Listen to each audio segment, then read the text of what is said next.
Qué gusto poder estar con ustedes una vez más, poder estar juntos alabando al Señor. ¿Cuántos se gozaron en la alabanza? ¿Verdad que sí? Es una bendición poder alabar a nuestro Dios juntos, proclamar su nombre. Dios es fiel, Dios es bueno, Dios continúa trabajando en nuestras vidas a pesar de nuestras infidelidades y nuestras faltas. Dios es bueno y es un proceso que el carácter de Cristo se va formando en nuestras vidas, en nuestros corazones.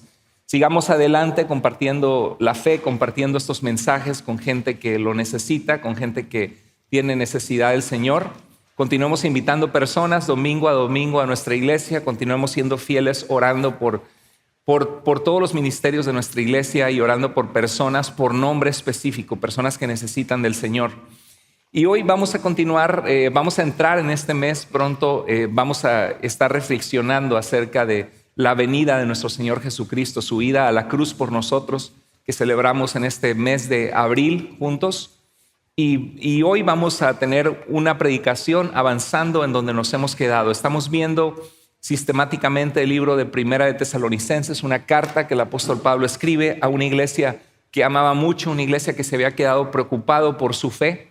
Déjame decirte que a Dios se interesa en ti. Dios quiere que tú crezcas en madurez. Dios quiere que tú le conozcas. Y nosotros también oramos por ti y nos interesamos en que conozcas al Señor, que vivas para Dios, que vivas en su libertad y que Cristo sea formado en nuestras vidas cada vez más.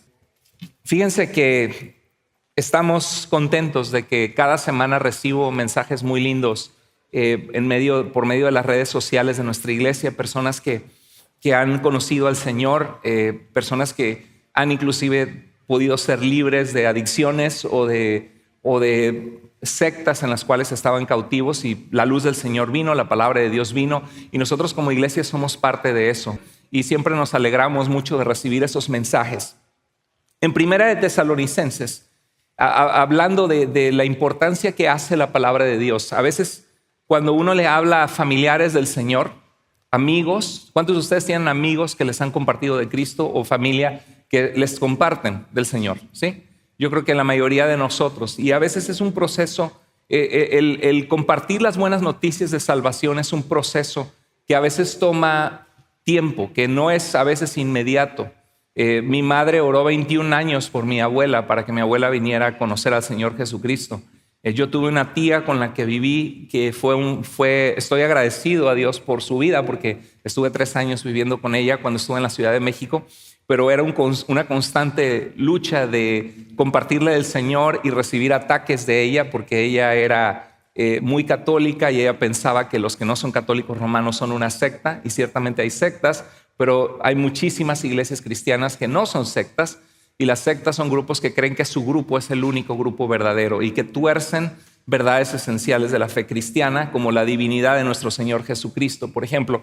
Y por muchos años estuve batallando y a veces hasta me ofendía, y me llevó una ocasión con un sacerdote y tuve una plática fantástica. Yo tenía 23 años, el sacerdote era un jesuita que tenía 72 años, y tuve una plática buenísima del Señor donde pude compartir, y mi tía enojada cuando salimos de la iglesia en la Ciudad de México agarró agua bendita de la entrada y me empezó a perseguir para tirármela en la espalda. Pero si has enfrentado algunas situaciones así con personas que les hablas y no quieren escuchar, eso es normal. El Señor Jesucristo nos dijo que no todas las personas van a recibir el mensaje del evangelio, que hay personas que van a endurecer su corazón. Entonces no te desesperes, no te desanimes. El evangelismo no es a la fuerza. Tú no puedes meterle a las personas como con una inyección la palabra de Dios, pero lo que sí puedes hacer y lo que sí podemos hacer es ser un ejemplo en nuestra forma de vivir. Lo que sí podemos hacer es ser amables, amarles y darles, como dice 1 Pedro 3:15, estar preparado para presentar defensa de la esperanza que hay en nosotros, compartirles qué significa Cristo en tu vida, lo que Cristo ha hecho en ti. Y este pasaje que vamos a ver el día de hoy, el apóstol Pablo tiene una gratitud constante a Dios, porque cuando les llevó el evangelio a los tesalonicenses, a pesar de que cuando fue a la sinagoga y explicó con las escrituras que Jesús era el Mesías, y algunos no creyeron, algunos se enojaron mucho cuando vieron que la gente comenzó a creer, al grado que levantaron a una turba, un montón de personas con pretensiones equivocadas, falsas, y empezaron a decir que aquí habían llegado a Tesalónica aquellos que trastornaban el mundo entero.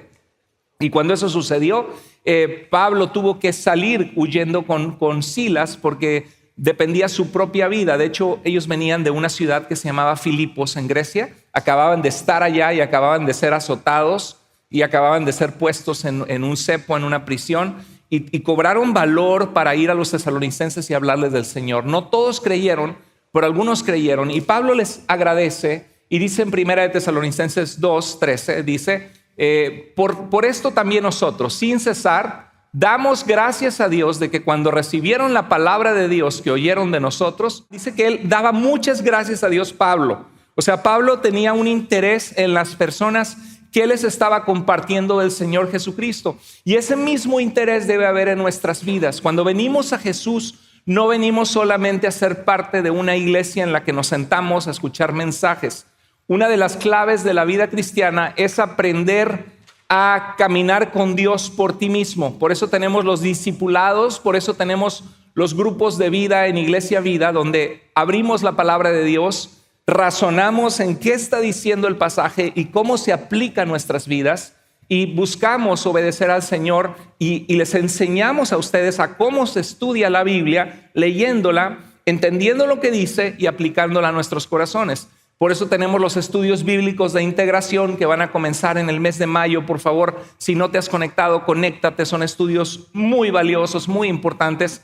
Y esos estudios bíblicos de integración te forman en cuanto a qué es la oración, qué es la salvación, primero que nada, cómo tener una comunión con Dios, cómo aprender a leer la Biblia. Mi deseo no solamente es, si tú tienes hambre, darte un pescado para que comas. Hay un dicho que dice que si ves a una persona hambrienta y le llevas un pescado, alimentaste a la persona por un día, saciaste su hambre por un día. Pero si tú lo llevas y le enseñas a pescar, sacias el hambre de esa persona por toda su vida, porque le enseñaste cómo poder alimentarse por sí misma. Y estos estudios de nuestra iglesia, incluyendo las predicaciones, tienen el propósito de que tú aprendas a caminar con Dios, que aprendas a leer la Biblia. Si yo te preguntara si has leído tu Biblia esta semana, espero que la respuesta sea un sí. Y si has descuidado esa área, espero que este mensaje te ponga a pensar la importancia de la palabra de Dios para formarnos como personas que aprendemos a conocer a Dios, a obedecer a Dios, a caminar con Dios. Dice que le da gracias a Dios, Pablo, de que aceptaron la palabra de Dios. Él estaba orando por ellos y les decía que Dios nos salvó no solo para ser parte de una iglesia donde venimos los domingos, sino ser personas activas que aprendemos a orar, a leer la Biblia y a compartir nuestra fe con otros, y aprendemos a servir a Dios en un don que Dios nos ha dado. Si tú quieres saber cómo puedes servir, por favor, conéctate con nosotros, acércate a mí o a alguna de las personas en el centro de conexión y podemos ayudarte a encontrar un área donde tienes una rotación, donde quizá una vez al mes sirves en algún área donde te sientes útil para Dios, y eso va a desarrollar tu carácter. Cuando uno trabaja para Dios, Dios trabaja en nosotros. Pero le da gracias a Dios que aceptaron la palabra de Dios, no como la palabra de hombres, sino como lo que realmente es. ¿Qué es el mensaje? La palabra o el mensaje de Dios. Pablo daba gracias a Dios que cuando llegó, que hubo muchos que no creyeron. Dice Pablo que no es de todos la fe, no todos van a creer. Pero le da gracias a Dios que la aceptaron no como palabra de hombres, sino como lo que realmente es la palabra de Dios. En mucha gente existe desconfianza. ¿Por qué es que Pablo le da gracias a Dios que ellos recibieron la palabra de Dios como palabra de Dios? Porque no todos la recibieron, porque hubo un grupo de personas que se levantaron contra Pablo y Silas. Si fuera por ellos lo hubieran asesinado, lo hubieran linchado. Estaban molestos que Pablo predicara a Jesucristo, porque los confrontaba con el decir que Cristo era el Mesías de Dios, era reconocer que los sacerdotes Anás y Caifás, que aprobaron la crucifixión de Jesús, que los religiosos judíos en el tiempo del Señor Jesucristo, que le crucificaron con Poncio Pilato, lo llevaron ante el procurador de justicia romano y le dijeran, mátalo. Y él dijo, les puedo soltar a un preso en esta época, y ellos dijeron, no, suelta a Barrabás, un criminal. pero mata a Jesucristo, el que había sido recibido una semana antes con palmas y habían dicho bendito el que viene en el nombre del Señor. La ciudad se volvió en contra de Jesús. Entonces decir que Jesús fue el Mesías de Dios era confrontarlos a ellos y decir, oh, estamos equivocados. Y esa es la razón por la que muchas personas que tú y yo les hablamos de Jesús también resienten y dicen, no me hables de tu religión, de tu secta. Porque si ellos reconocen que les estamos dando un mensaje verdadero, ellos tienen que reconocer que han estado aferrados a algo que no es verdadero. Y eso cuesta mucho trabajo a la mente frágil del ser humano reconocer. Entonces no mucha gente va a recibir la palabra de Dios a la primera. Existe mucha desconfianza en la gente.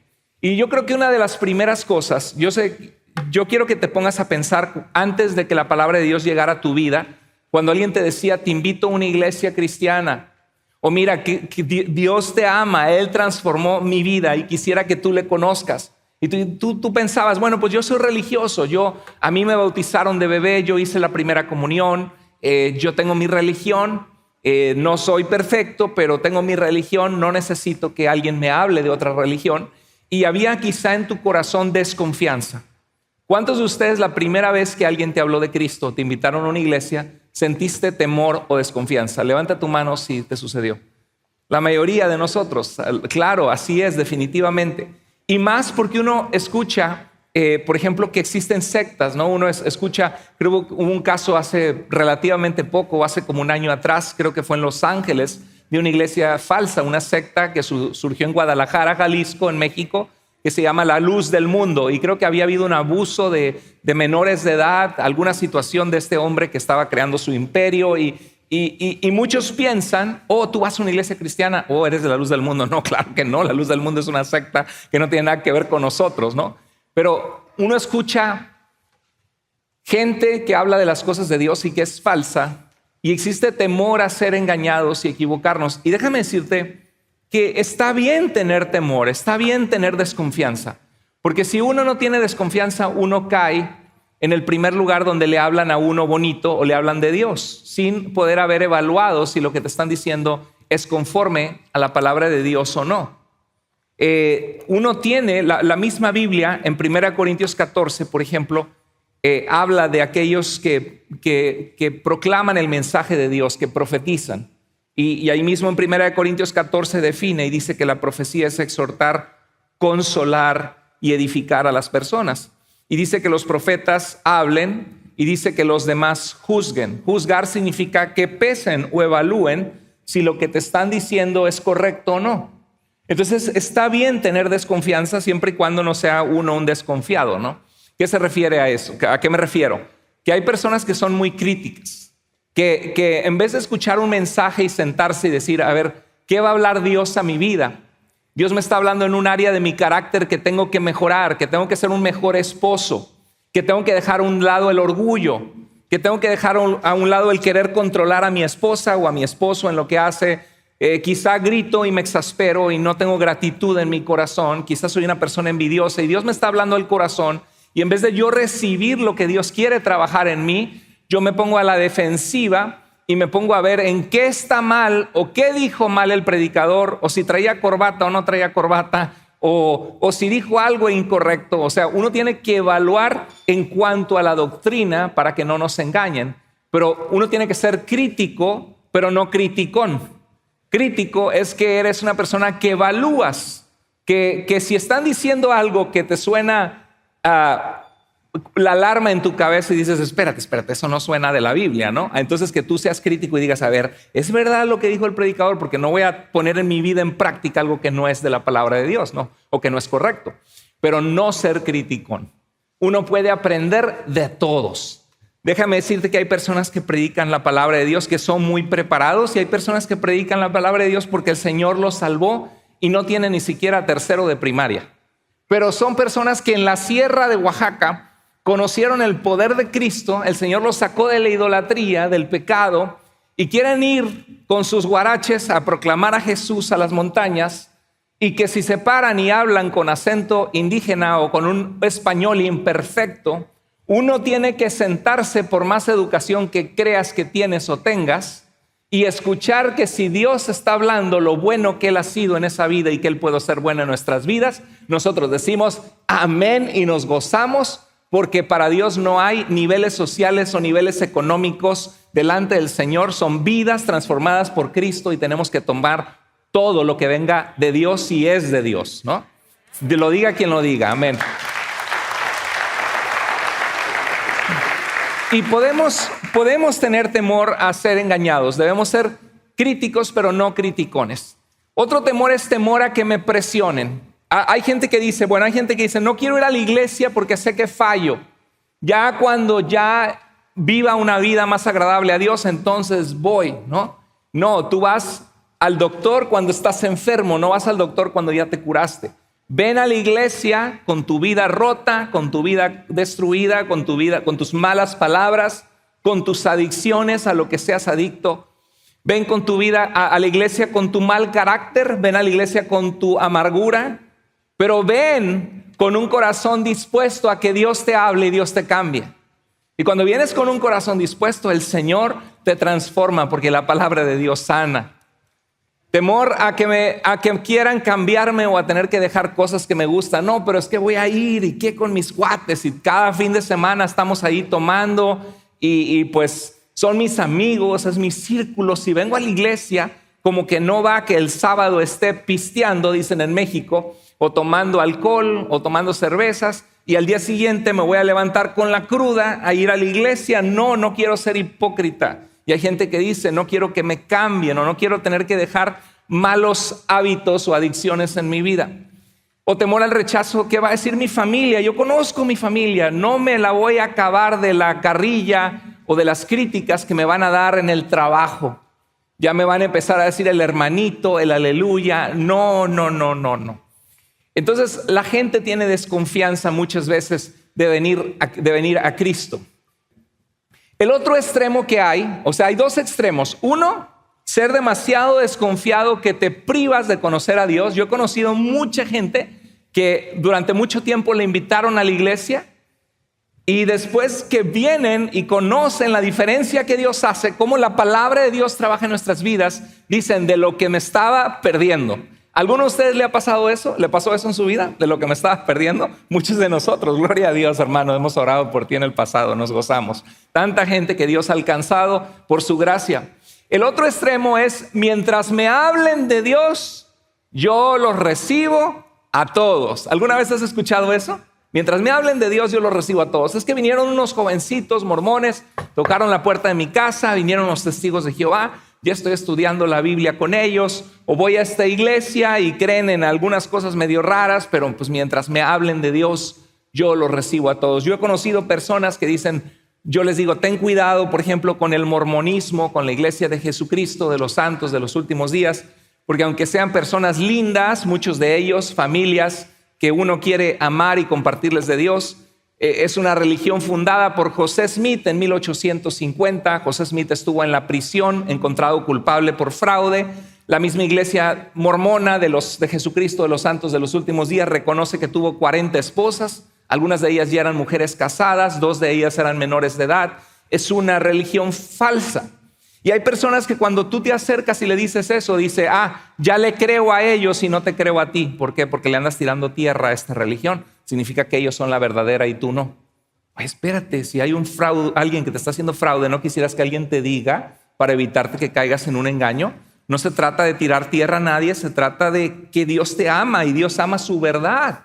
Y hay gente que tiene un mal concepto. Se olvidan que Jesús habla a una de las iglesias de Apocalipsis y le dice, y Jesús se llena de alegría y de gozo con esta iglesia porque dice, has probado a los que se dicen ser apóstoles y no lo son, y los has hallado mentirosos. Dice, tengo a tu favor que aborreces las obras de los nicolaítas. Era como una secta inmoral con falsa doctrina. Y dice Jesús a esta iglesia en Apocalipsis, tengo a tu favor, te aplaudo que has visto que a algunos que aborreces las obras de esta secta errada.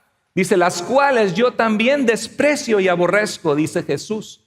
Entonces dice Judas, escribiendo, dice: hermanos, les quería hablar de nuestra común salvación, pero tuve que escribirles acerca, dice, de la fe, que defiendan apasionadamente la fe que ha sido una vez por todas dada a los santos. La Biblia nos advierte que hay falsas doctrinas, que uno tiene que tener cuidado. Entonces, no caigas en el otro extremo de decir: mientras me hablen de Dios, los recibo a todos. Yo cometí el error en el pasado que le compartía de Cristo a personas, y cuando entregaban su vida a Cristo les decían: busca una iglesia cristiana donde congregarte, y ya. Y después me enteraba 6 meses después, 1 año después, que estaban en una iglesia que estaban enseñando cosas que no eran conforme a la Biblia. O sea, estaba yo guiándolos, entregándolos a una vida de falsa doctrina por no ser más cuidadoso. Entonces ahorita les digo: busca una iglesia sana, y estas son las características de una iglesia sana. Y déjame, te ayudo a ver qué encuentro en las redes, qué encuentro en el buscador en Google, si hay una iglesia cristiana sana en tu área. Déjame ver qué es lo que creen, ¿no? Qué es lo que practican. Entonces, ten cuidado con eso, porque creo que todos hemos cometido el error que yo cometía alguna vez. Entonces, imagínate mientras me hablen de Dios, yo a todos los recibo. Imagínate esto: mientras esté buena la comida, yo como de todo. ¿Cuántos dicen amén a eso? A todos nos encanta comer, ¿verdad? La mayoría. Y mientras más grandes de edad nos hacemos, más difícil a veces, ¿no? Que la indigestión, que las agruras, Y yo ahí estoy así, ya no puedo comer como antes. Tengo algunos problemas crónicos que no tenía antes, que me enseñaron ahora que tengo que disciplinarme, y a veces uno aprende a la mala. Pero la realidad es que ahí sí se vale, ¿no? Si mientras esté buena la comida, si comes un buen pozole con su limón y su salsita y sus tostadas y crema, como lo hacen en el DF, o si comes unas carnitas de Michoacán, o si comes unas empanadas argentinas, o unas pupusas, o unos tacos mexicanos, todos son buenísimos, ¿no? Inclusive algunas pizzas muy ricas. Está bien, mientras esté buena la comida, como de todo.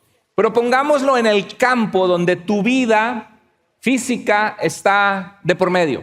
Imagínate que te tienen que operar de la columna vertebral, o que te tienen que operar un neurocirujano de un tumor en tu cerebro, y que dijéramos: bueno, para mi cirugía, mientras sea buena gente la persona, que me opere el que sea.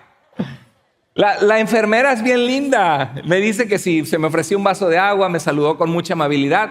Pues mientras sea buena gente, que me opere la enfermera, no importa. ¿Está bien o está mal eso? Está mal, ¿no? Porque ¿cómo que el que mientras sea buena gente, qué tiene que ver que sea buena gente? ¿No? Ahora, ¿hay mormones que son buena gente? Claro que sí. Hay mormones que son muy lindas personas, no toman cafeína, no toman Coca-Cola, no toman café, no toman nada que sea nocivo, hacen ejercicio, hablan de los valores familiares. Entonces mucha gente se va con la finta y dice: no, ahí me dieron de comer en esa iglesia, ahí me ayudaron cuando la necesité. Mientras sean buenas personas, no importa mientras me hablen de Dios.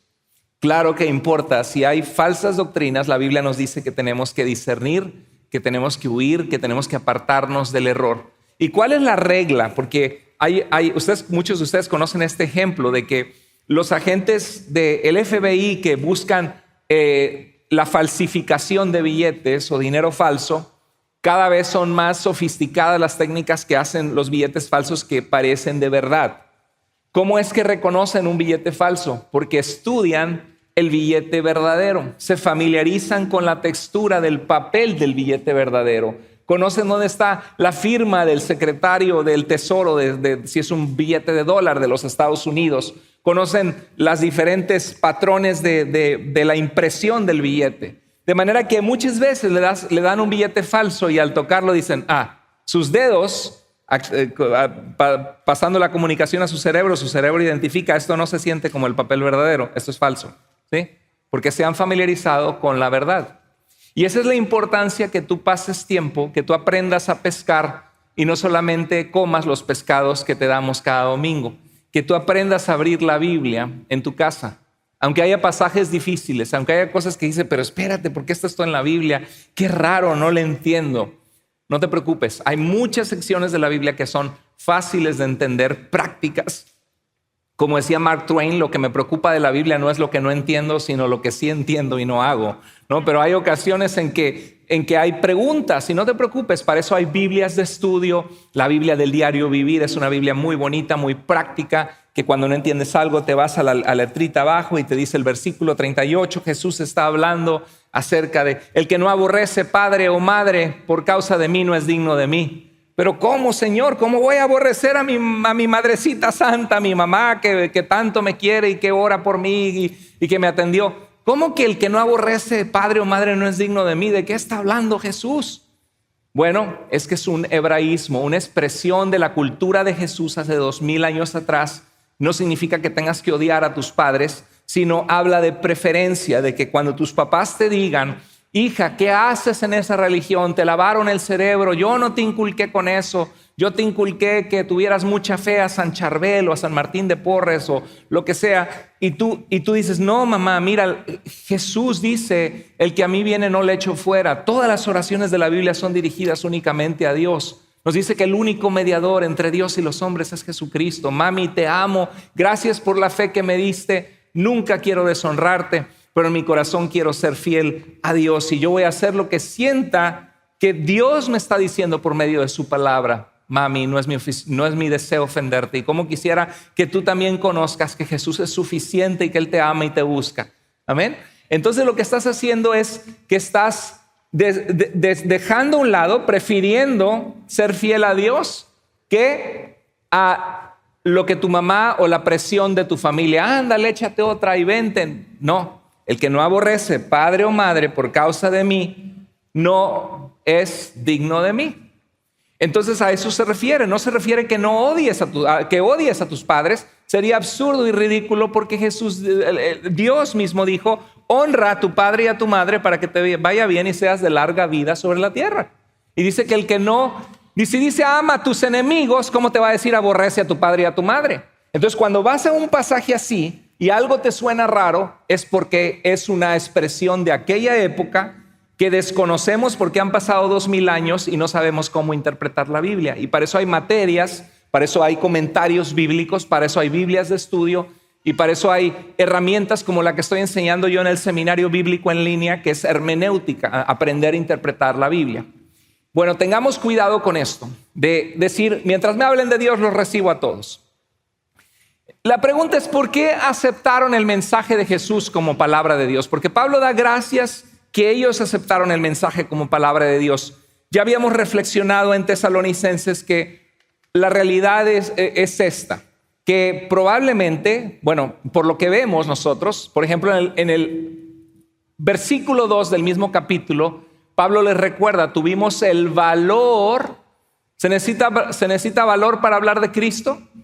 A veces sí, a veces solo se necesita amor y no tenemos que tener valor de nada. Más que nada somos cobardes de no hablar, no es que necesitemos valor, ¿no? Por pena o por falta de práctica o porque no sabemos cómo empezar. Pero Pablo estaba hablando de un valor real porque lo acababan de haber azotado.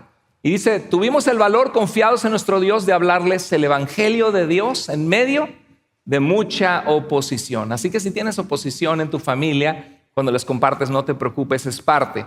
Y en el verso 10 le dice, ustedes son testigos de ¿qué? Cuán santa, ¿sabe lo que significa santo? En la Biblia, a veces pensamos que los santos son personas que fueron muy rectas delante de Dios. Por eso en la Iglesia Católica Romana se acostumbra a rezar a los santos, pedir su intercesión ante Dios. Y hay un montón de una lista de santos. Y muchos de esos santos fueron cristianos. Fueron hombres de Dios. San Judas Tadeo. Yo recuerdo que en la Ciudad de México, cerca de la iglesia donde asistía, había una iglesia grandísima de San Judas Tadeo y vendían un montón de estatuas de San Juditas afuera y algunos venían de rodillas. Me daba mucha tristeza verlos cuando estaban inclusive sangrando, tratando de honrar al santo San Judas Tadeo. Y en realidad San Judas Tadeo es uno de los apóstoles de Jesús. Fue un hombre de Dios. ¿Sí? San Agustín fue un hombre que amó al Señor y que impactó con su pensamiento la teología de la iglesia por más de 1000 años y hasta nuestros tiempos. Pero los santos, la Biblia nos dice que todo el que viene a Cristo es santo, santificado para Dios. Por eso todas las cartas de Pablo dice, Pablo, apóstol de Jesucristo, a los santos en Cristo Jesús que están en Filipos. Les escribe y les llama, a todos los cristianos les llama santos. Tú delante de Dios eres santo, eres apartado para Dios y llamado a santificarte, apartarte. Y Pablo dice, nosotros nos comportamos de una forma santa, apartados del mal y del pecado. De una forma justa, no fuimos injustos. Y de una forma irreprensible. ¿Qué significa irreprensible? Que no hay nada en tu vida que reprenderte. Un pecado grave que te descalifica, que resalta la luz. Oh, esta persona es bien mal hablada. No, esta persona es tremenda. Nada más le das la mano y te agarra la pata, ¿no? Dice, no, es abusivo, tiene una pésima actitud, su actitud apesta. No, dice, nos comportamos santa, justa y irreprensiblemente con ustedes. Entonces, cuando uno se pregunta, ¿por qué recibieron el mensaje de Pablo y Silas como palabra de Dios? ¿Te has puesto a pensar por qué la gente debería recibir tu mensaje cuando tú les compartes de Cristo como palabra de Dios o qué es la verdad? Bueno, quiero hacer un análisis de que Pablo siempre llegaba y mostraba que Jesús era el Mesías, sobre todo en las sinagogas judías. ¿Lo hacía con qué? Con la palabra de Dios, con las Escrituras. Les mostraba que las Escrituras anunciaban que vendría un Salvador y que estaban escritas estas profecías muchos años, cientos de años antes de que Jesús viniera. Y eso tiene autoridad. Hasta el día de hoy me ha tocado hablar con ateos, con gente que no cree, con gente que se burla, con gente que te pone memes en las redes sociales en contra de los cristianos y tú y tu Dios imaginario y gente que no cree en Dios. Y me ha tocado decirles, ¿tienes una Biblia? Busca Isaías 53. Y cuando lo empiezan a leer, le empiezo a mostrar cómo, paso por paso, lo que Isaías 53 dice es algo que Jesús cumplió en los evangelios. Y les digo, ¿sabías tú que Isaías fue escrito 700 años antes de que Jesús naciera? Y muchos se quedan impactados. En el Salmo 22 dice, traspasaron mis manos y mis pies, y sobre mi ropa echaron suertes. Y hace alusiones a la crucifixión del Señor Jesucristo. Entonces hay que usar las Escrituras. Usa la Biblia cuando compartas de Dios. Llévales a Juan 3:16 y explícales qué significa. Pablo razonaba con las personas. En Hechos 17 lo vemos diciendo que el Dios que hizo el mundo y todo lo que él habita no necesita templos hechos de manos de hombres como si necesitara algo de nosotros. Pues nos hizo a todos y a fin de que nosotros le busquemos. Y tiene un argumento hermoso ahí en Hechos 17, Pablo a los atenienses. Pablo compartía su experiencia con Dios. Lo vemos en el libro de los Hechos. Él dice, yo perseguía a la iglesia, yo no creía. ¿Cuántos de ustedes hubo un tiempo que no creían en Dios o que se burlaban de los cristianos? ¿Algunos de ustedes? Tenemos a varios aquí. Entonces eso lo puede uno compartir. Porque cuando te vuelves a tocar con alguien que es así, dice, yo era como tú. Sí, yo era así, yo hacía lo que tú haces. Pero Cristo me transformó de esta manera. A veces tuve que tocar fondo. Vi cómo Dios recubrió mi corazón de amor, ordenó mi vida. Y uno empieza a compartir su experiencia con Dios.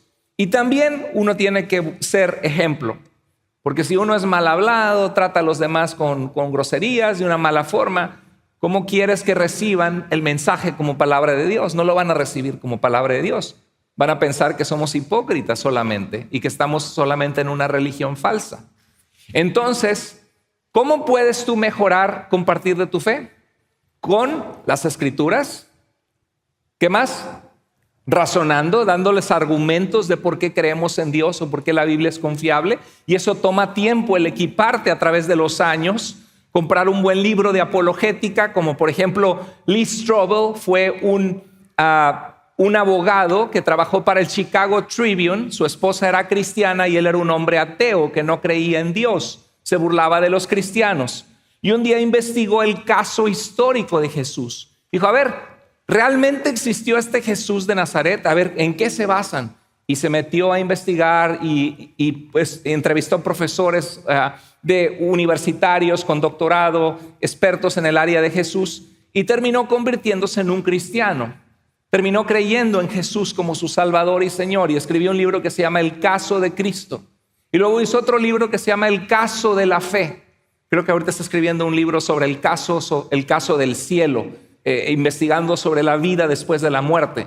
Entonces son herramientas, ¿no? Pequeñitas que otro fue Josh McDowell, que era un abogado ateo que no creía en Dios, tuvo un encuentro con Cristo y escribió un libro que se llama Evidencias que exigen un veredicto.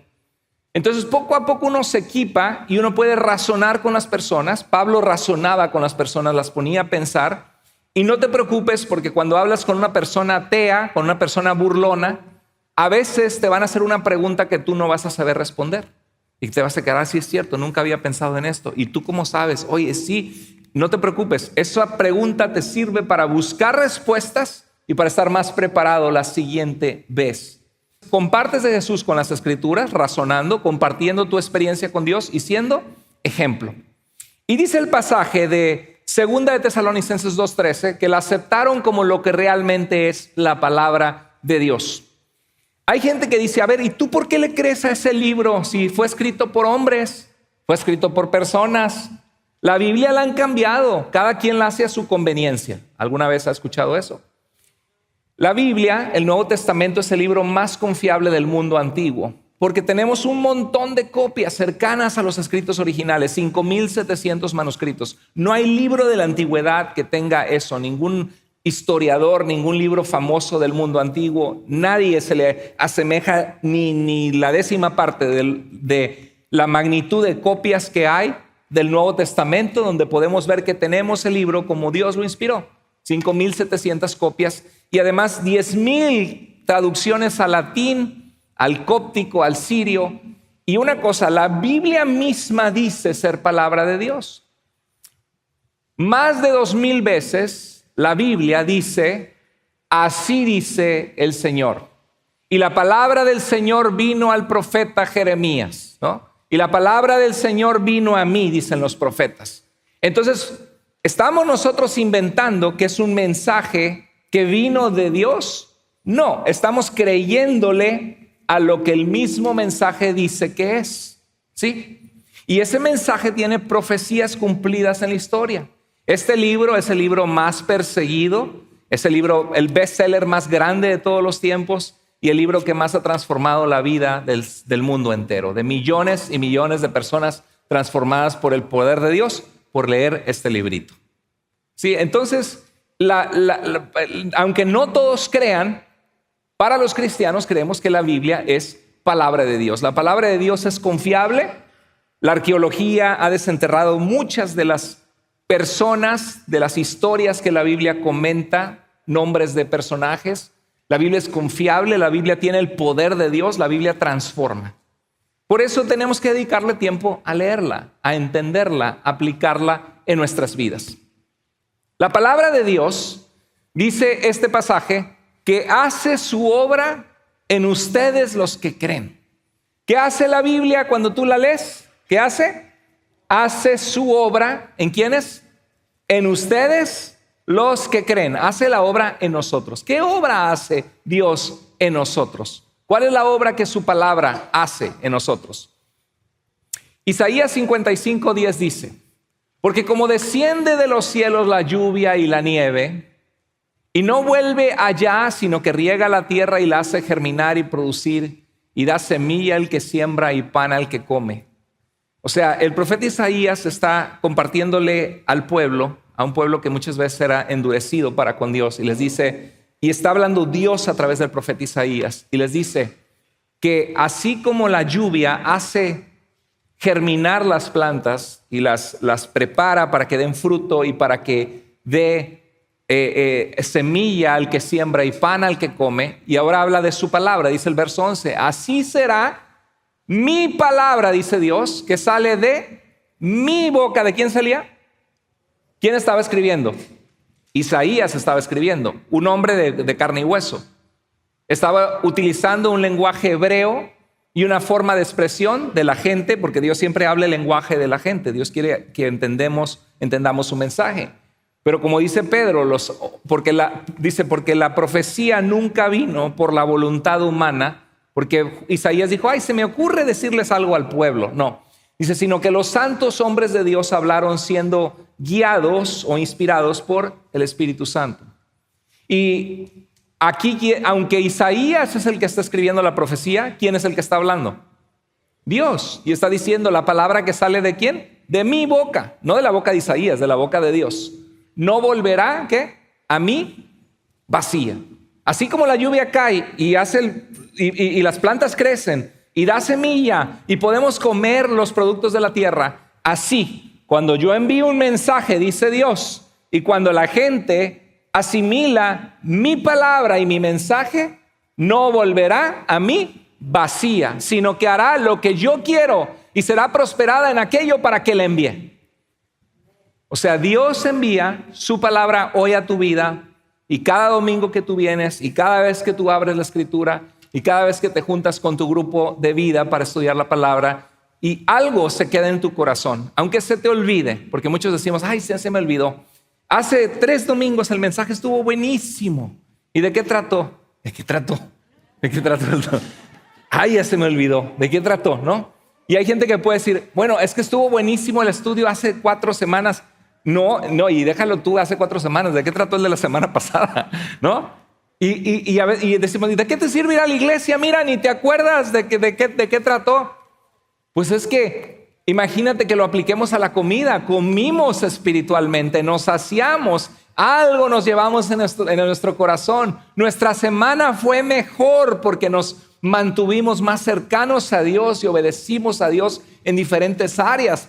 Imagínate que yo te diga, ¿y qué comiste hace una semana atrás? Dime, ¿qué comiste el jueves antepasado? No me acuerdo, pastor. ¿Y qué comiste el miércoles, el día anterior? No me acuerdo, pastor. ¿Y qué comiste el lunes? Pues ¿de qué te sirve comer? Ya no comas. Al cabo se te olvida. No. Sí te sirve porque esa comida te sustentó en ese día. Y cuando tú abres tu Biblia y Dios te habla, Dios te da esperanza, Dios te sustenta y Él hace obras en tu vida a través de su palabra siempre. No vuelve vacía. Amén.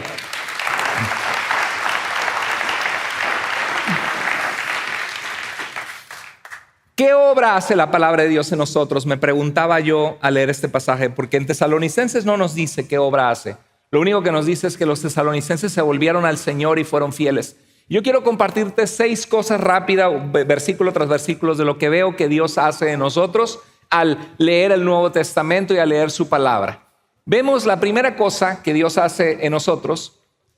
La palabra de Dios, primero que nada, produce fe. Dice en Romanos 10:17, así pues la fe nace. ¿Cómo nace la fe en nosotros? La fe es la confianza, la convicción que tenemos de que existe Dios, de que nos ama, de que podemos caminar con Él, que podemos obedecerle. Y esa fe nace en nuestros corazones. ¿Cómo? ¿Nace cómo? Nace por el oír.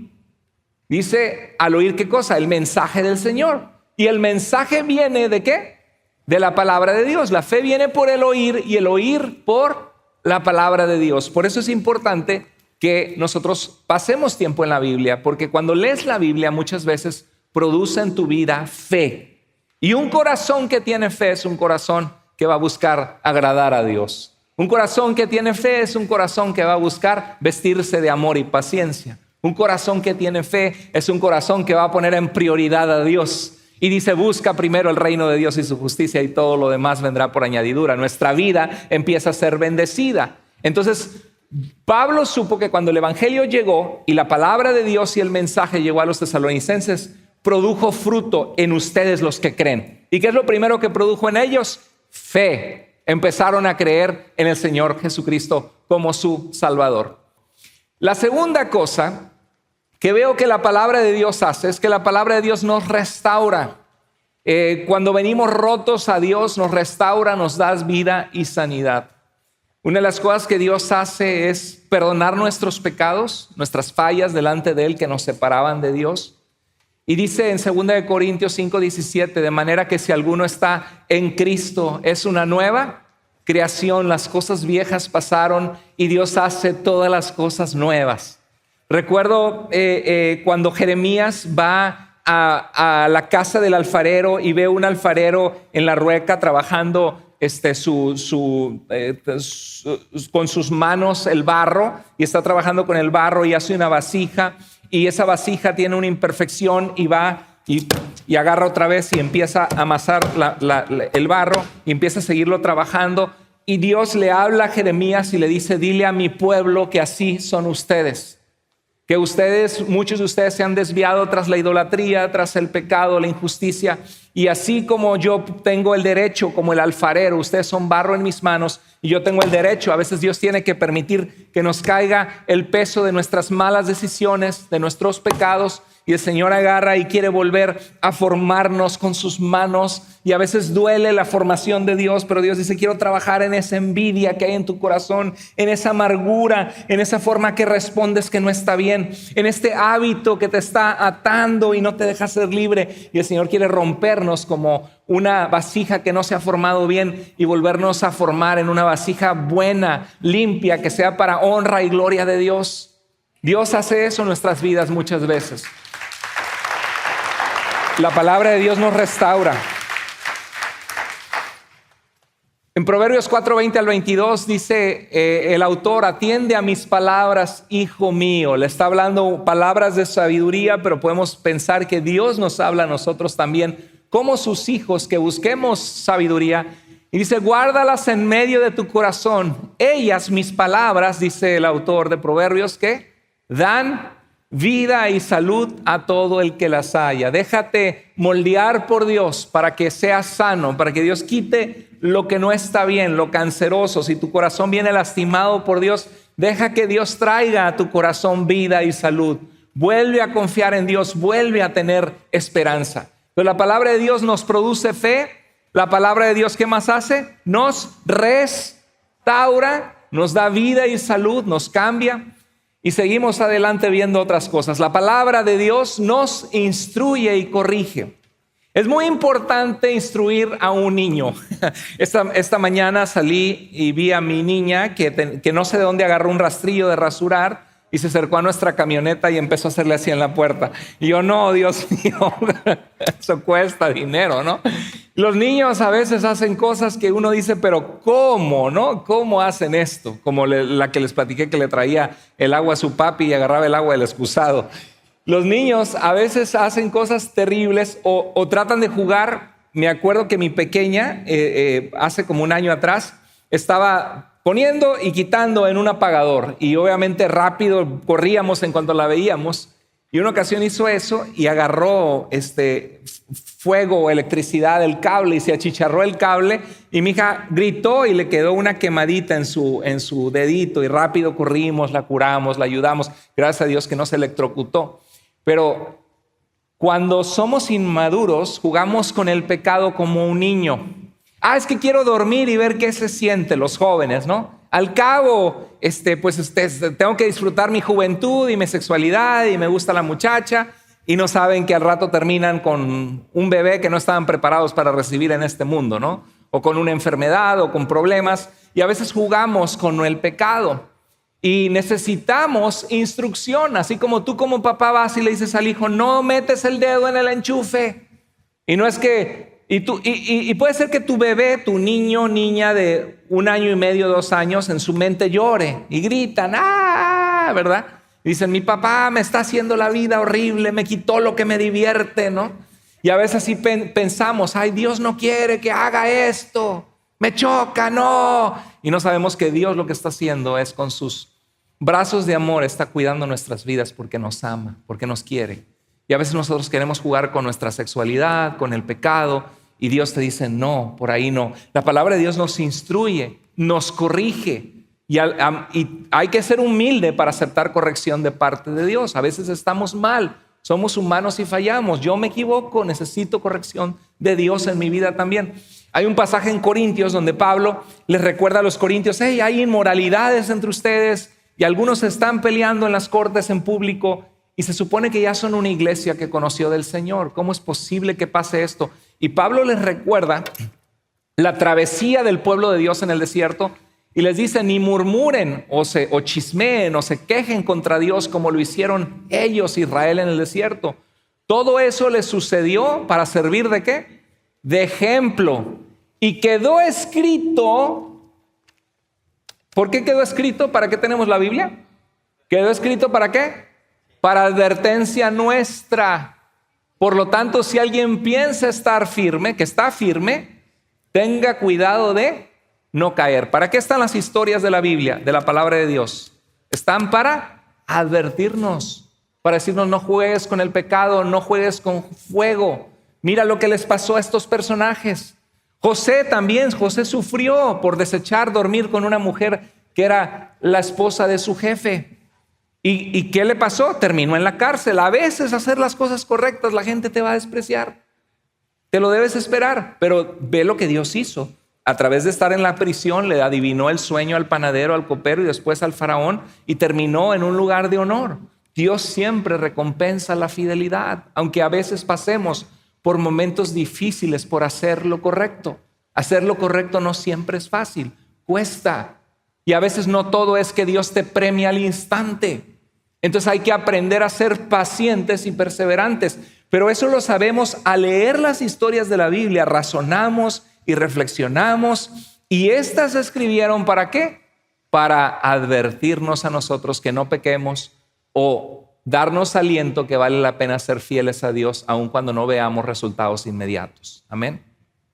Ok, otra cosa que la palabra de Dios hace en nuestras vidas es que la palabra de Dios nos dirige. ¿Qué significa? Que te dice por dónde ir. El Salmo 119, 105 dice: tu palabra es una lámpara a mis pies y una luz en mi camino. Tú sabes que cuando hay oscuridad en tu casa y se va la luz, es muy fácil tropezarte y pegarte y lastimarte. ¿Qué hace una lámpara en la oscuridad? Te alumbra. Estamos en un mundo de mucha oscuridad, de mucha confusión, de muchos pecados.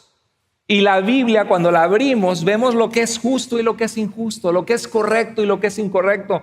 Y la palabra dirige nuestro camino y somos bienaventurados y bendecidos en nuestra vida, en nuestra familia, en nuestro matrimonio, cuando nos sometemos a la palabra de Dios. Por eso debemos hacer como los tesalonicenses, recibir su palabra no como palabra de hombre, sino lo como realmente es, la palabra de Dios, que transforma nuestras vidas. Otra cosa que hace la palabra de Dios es que la palabra de Dios nos consuela. A veces pasamos por dificultades, por tristezas. La vida es dura, la vida es difícil. Jesús dijo: en el mundo van a tener aflicción, pero confíen, yo he vencido al mundo. Y hay ocasiones en que queremos llorar y le decimos: Dios, es que no he obtenido esta petición, me siento muy sola, muy solo, mi marido no cambia, Señor, son pleitos, ya estoy cansada, ya estoy cansado. Y a veces abrimos la Biblia, escuchamos una predicación y dice: echa sobre el Señor tu carga, que Él te sustentará. Y dice en Primera de Pedro capítulo 5, dice: echando toda vuestra ansiedad sobre Él, porque Él tiene cuidado de ustedes. Humíllense bajo la poderosa mano de Dios para que Él los exalte cuando fuera el tiempo, echando toda su ansiedad sobre Él porque Él cuida de ustedes. Y tú guardarás en completa paz a aquel que su pensamiento en ti persevera, porque en ti ha confiado. Y uno lee la Biblia y ¿qué hace Dios? A través de la palabra nos trae consuelo a nuestra alma. La palabra de Dios nos consuela. Si te sientes que has pasado un momento difícil, agarra la Biblia, lee, dile: Dios, habla a mi corazón. En 2 Corintios 1:4 Pablo dice: bendito sea el Dios y Padre de nuestro Señor Jesucristo, Padre de misericordias y Dios de toda consolación. Y ya va el verso 4, dice: el cual nos consuela en todas nuestras tribulaciones. No dice que no van a venir tribulaciones, dice que en nuestras tribulaciones tenemos su fortaleza y su poder, y que no estás sola y no estás solo, porque Dios está contigo. Y dice que nos consuela ¿para qué? ¿Con qué propósito nos consuela? Para que podamos también nosotros consolar a los que están en cualquier tribulación por medio de la consolación con que nosotros somos consolados por Dios. Y muchas veces Dios lo hace a través de su palabra. Y Pablo recuerda que le da gracias a Dios que recibieron ustedes, y yo doy gracias a Dios por ustedes, que han recibido la palabra de Dios, no como palabras de hombres, como algo que un hombre inventó, sino como un mensaje que viene de parte de tu Creador, de tu Dios, con el propósito de beneficiar tu propia vida, con el propósito de hacer Dios su obra en ti a través de su palabra, a través de su mensaje. Por último, en cuanto a estas 6 cosas que vemos que Dios hace, vemos también que la palabra de Dios nos da esperanza, nos da propósito, porque la vida a veces es difícil. En la vida vamos a perder seres amados. A veces nos va a llegar la mala noticia del doctor que hay cáncer, que hay un tumor, que hay cosas, y son momentos que nos roban la paz. Pero mira lo que dice la palabra de nuestro Dios. Dice, porque todo lo que fue escrito en tiempos pasados, para nuestra enseñanza se escribió, a fin de que por medio de la paciencia, la paciencia es perseverar aun cuando hay sufrimiento, aprender a ser paciente. Por medio de la paciencia y del consuelo de las Escrituras, ¿qué dice? Tengamos esperanza. ¿Quiere Dios que tengas esperanza? ¿O quiere Dios que digas, no, pues ya mi vida no sirve, ya estoy mal, ya para qué vivo, ya para qué lucho? No, Dios quiere que nos revistamos de su esperanza. Y una de las cosas que nos da esperanza son las cosas que antes se escribieron, que fueron puestas por Dios para darnos esperanza en nuestras vidas. Queridos hermanos, lo que Dios hizo en los tesalonicenses quiere hacerlo en nuestras vidas también. Él quiere de la misma manera que tú y yo recibamos su mensaje, que pasemos tiempo en la palabra de Dios cada semana y que la recibamos como lo que es, palabra de Dios que ayuda a que crezca la fe en nuestro corazón, palabra de Dios que nos consuela, palabra de Dios que nos corrige, palabra de Dios que nos dirige, palabra de Dios que nos da esperanza. ¿Cómo estás en tu tiempo con Dios? ¿Tienes algún plan de lectura? ¿Tienes el hábito de abrir la Biblia, los Salmos, de abrir el libro de Proverbios, de abrir las cartas de Pablo y leer? Y no te preocupes por lo que no entiendas, preocúpate por lo que entiendes. Cómprate una Biblia de estudio, la Biblia del Diario Vivir es un buen material. O vas manejando y escuchas la Biblia.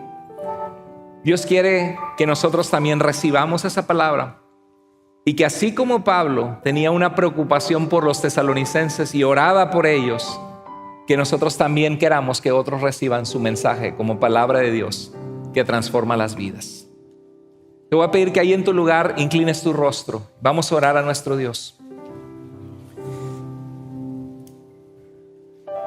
Y quiero que reflexiones en eso, que Dios ha enviado su palabra así como la lluvia y la nieve, con el propósito de dar fruto en tu corazón. La pregunta es, ¿lo estás recibiendo? Dice la Biblia que no seamos oidores olvidadizos, sino hacedores de su palabra. Y si Dios ha hablado a tu corazón en esta tarde y no has sido fiel en dejar que su palabra te transforme, o en ser intencional en tener ese tiempo con Dios cada día, yo quiero animarte, querido hermano, hermana, que este día tú hagas un cambio y le digas, Dios, quiero comenzar a caminar contigo, leer tu palabra, dejar que transforme mi corazón. Si has fallado en esa área, dile, Señor, perdóname porque he mostrado desinterés en ti y necesito retomar ese camino de buscarte, Señor, esa disciplina. Quizá tener un compañero de leer la Biblia junto con otros, compartir cada día lo que Dios les habla en ese capítulo. Si Dios te habló en esa área, dile al Señor, Señor, yo necesito de tu palabra en mi vida, que haga la obra para la cual tú lo envías en mi corazón. Señor, necesito fe. Siento que quizá estoy muerto en vida, Señor. Necesito, Señor, esperanza, consuelo. Necesito, Señor, que hables a mi vida. Si Dios habló a tu corazón ahí donde estás, levanta tu mano. Dile, Señor, aquí está mi vida. Estoy dispuesto. Gracias por hablar a mi corazón. Dios te bendiga, querida hermana. Dios te bendiga. Dios te bendiga. Gloria a Dios. Dios te bendiga. Si hubiera alguien entre nosotros que dices, pastor, nunca he confiado en Jesús como mi Salvador. Yo no sé si muriera, ¿dónde iría mi alma? Quiero animarte y decirte que este es el día de salvación y que hoy puede ser el día que le entregas tu corazón a Cristo.